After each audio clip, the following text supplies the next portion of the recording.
Some of the things that are really important in the golf swing, if you will, are centered around the grip. How does your left hand and the face of the club, how do they interact? Some people like to have their left hand turned over more to the right. Some like to have their left hand turned more to the left. Right hand the same way. Some like the right hand under, some like the right hand on top. I think when you work on your grip and swinging the club, try making sure that you're able to get a sense that the back side of the shaft is what you want to be able to put pressure against. I've got a yardstick with some different colors on it. If you go ahead and grip it in such a way that your thumb's on the red line, as you go ahead and swing it back, you want to have the sensation that as you come into it, that you're pushing against the back side of the shaft as if the club were square, as if the shaft were square rather than round.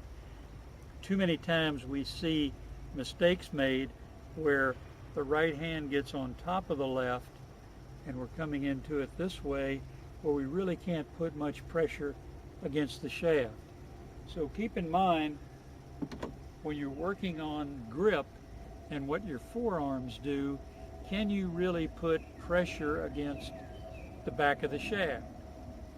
A lot of players, Raymond Floyd in particular, I think Doug Sanders, they would tape the fingers of the right hand, especially the right index finger, so you could feel as if you put pressure against the shaft with that right index finger, and that was a good way for them to judge if their grip and swing were functioning properly.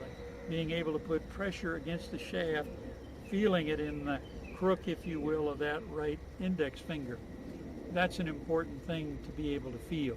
So if you can make that happen as you come into it, if you can really feel as if you've taken the left, some folks, for example, like to have the left hand in this position.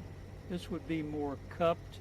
This would have been what Hogan said in the Life magazine article in 1955, that he cupped it or opened the shaft so that the face of the club, opened the face of the club so that he couldn't hook it even if he wanted to.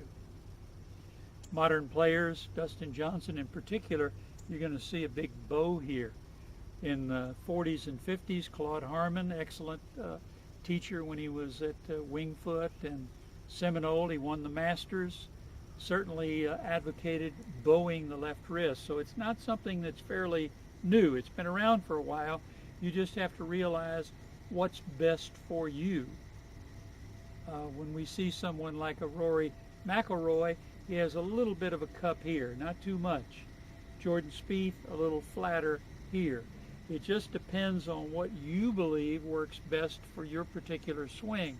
So when you're learning how to grip the club, learn what you want to do in order to have the face of the club and both hands interact so that you can release the face through the ball and hit powerful shots.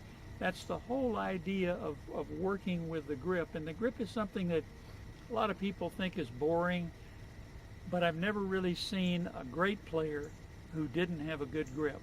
You'll see players maybe win an amateur event or win on tour, but you're not going to see them with any longevity, and you're not going to see them with greatness.